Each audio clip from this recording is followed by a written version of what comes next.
Hey, what's up my friends? Welcome to Switzerland. We are in the region of the big Mythen and the small Mythen mountains, which are actually behind up there. That's the big one, although it's right now disappearing in the fog, and there in the other direction is the small one. In today's video I will show you how to do super cool slow-mo videos.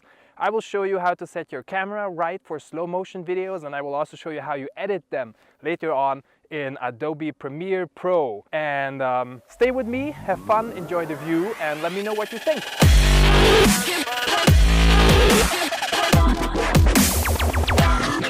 So we came up around, I don't know, 30 minutes or so, and actually I decided that since the view is pretty nice, we're gonna do a bit of a drone shot here. And so I brought my landing pad because, as you can see, there is snow all around. It's actually a lot, so it's better to have one of these at hand, which is pretty cool because it's self-folding stuff. So I just, ta-da! I was a bit afraid that it's not gonna do it on first try, but it did it. So yeah, I got my landing pad, which I just put down now, and I get out my drone, which is in my super useful bag, and all my other things as well. A lot of things to carry around, I must admit, but you know, if you want to do all the photos and all the shots and all the droning and stuff, you're gonna need all that equipment. It's super cool. Also got my sandwiches, and Mr. Drone. There you go. Lens hood off, and protection and that stuff all off. I got a filter on it. I got a polarizing ND16 filter on it, which is useful for color saturation, and it's making my picture a little bit darker because it's pretty bright outside. You will see there's a lot of snow, even though there is no sun, but it's pretty bright. So I will need to darken it down a little bit to be able to decrease the shutter speed to get that nice flow, that nice motion blur. So drone is up. Let me get my remote as well, and that is all I need for the time being.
Look at that. That panorama is just simply gorgeous.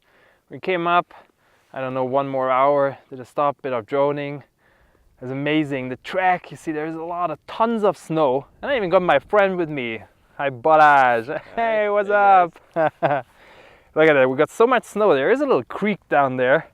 And you see, we got at least 1 meter of fresh snow on that one. Amazing. So we even got these snowshoes right now. Ta-da! We started our trip without these shoes, but it turns out that on these tracks you don't even stand a chance without those. So yeah, we continue our way up there behind the trees. That direction is the next stop. We'll take some time. See you there. Hey, what's up? We made it to the top. This is 1,400 something meters above sea level. I don't know, I don't remember the number. It doesn't matter. There is a table somewhere. Wait a sec. Let me check. Are all these tables? Is it on the table actually? I don't know. Well, at least we know that the next station is Mythen, which is 40 minutes away, but I think that is summertime. I don't know. Oh, there it says Holzig, 1,405 meters, just in the middle, a big white one, so it's easy to see. I actually took up the drone because the weather was pretty nice and we have a lot of people skiing around here, so it looks pretty cool. We're gonna continue our way and set up another shot later. See you there.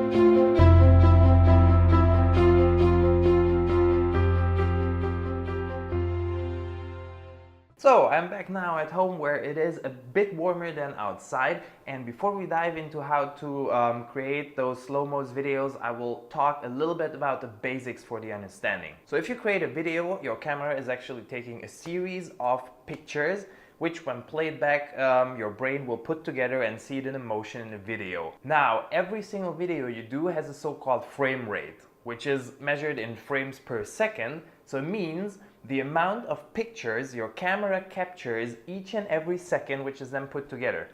The more frames, the more pictures per second you have, the more flowing your motion will be in the video. So let's say standard frame rates are, depending on your region, 24p, 25p, and then we have faster frame rates. Nowadays we have 60p videos, and we have 120p, and we have even much faster. I have seen some Sony cameras, actually on a smartphone, a camera can do 960p, only for 1 second though, but that's pretty cool for capturing, let's say, water drops falling into water, because that is super cool if it's slowed down, let's say 40 times. So in the end you have your frame rate, and if you take that frame rate, let's say 60p, the higher your frame rate is, actually the slower you can make it afterwards. Let's say you take a 60p footage and you put that into Adobe Premiere and you play it back at 30p, then it means that the speed of your footage will be half of the original one. Now if you take, let's say, 120p footage and you play it back at 30 frames per second, then it will be 4 times slower than the original, and so it goes on and on. The more frames you have per second, the slower you can make it afterwards. There are some extreme cameras on the market. I mean, if you can buy them or not, that's a good question. But there are some extreme cameras which can do up to 10,000p. I mean, imagine that 10,000 frames per second are captured, which are allowing for a super extremely slow motion video in the end. So let's jump now to the camera and see where you can set those frame rates and what to select. And then afterwards we're gonna jump to the PC and have a look at Adobe Premiere. So I went to my camera now, and I go into the menu, and depending on your camera, these options will be found in a different menu option. But I will set a file format first of all on my camera, which allows for individually selecting the frame rate. And in my case, on my Sony camera, that's a file format AVCHD. And then in the record setting, as you can see, I can actually select what frame rate I want to record. You want to set this to the highest possible frame rate, because that will allow for the strongest slow motion effect later on if you are editing it in Adobe Premiere Pro. So I went for 60p, 28m, PS setting, and now let's go to the computer and see how this looks like when editing it. I have opened up a new project, and now the first thing I'm going to do is to import the file I want to slow down.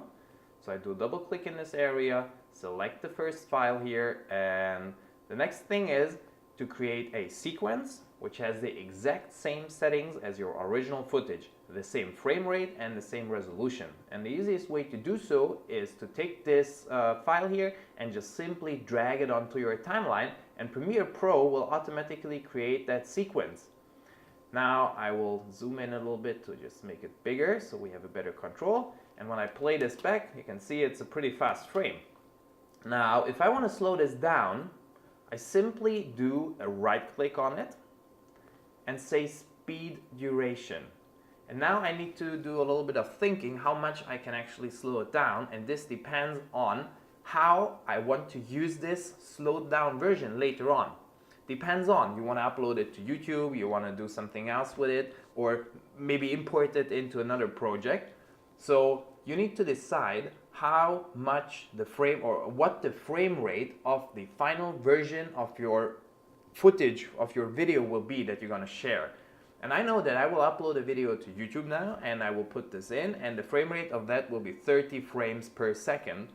And since this original footage was 60 frames per second, I can slow it down by 50% without any quality loss or without it being laggy. So I just put in 50% of the original speed, and you can see that the footage also got longer because it now takes twice as much to play it back.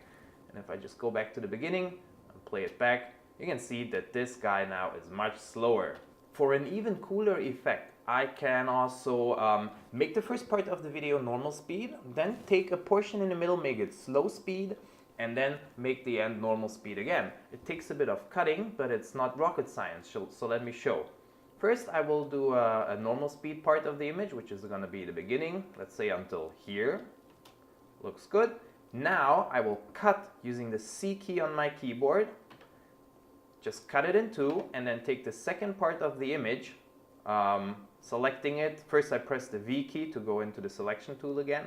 I select it and slow down this now. Only this second part. Right click, speed duration 50%. Now I will check, play it back and see until when I want to do it slow-mo. Let's say until here. Now I do another cut at this exact location. Go back to the selection tool with V, and then take this last part here and put it back to 100% normal speed. Oops, that was 10%. Let me correct that. So 100%, huh? And then that will be normal speed again. So let's see how this looks like from the beginning. Normal speed, slow-mo, normal speed again. Pretty cool, right? Thank you so much for watching my video. I hope you like it. If so, please give it a thumbs up, subscribe, leave a comment, and tell your friends. I would like to grow this community, and maybe give me some feedback and let me know what you think. Until then, enjoy your week, enjoy life. As usual, love and kisses to my wife, and see you next week.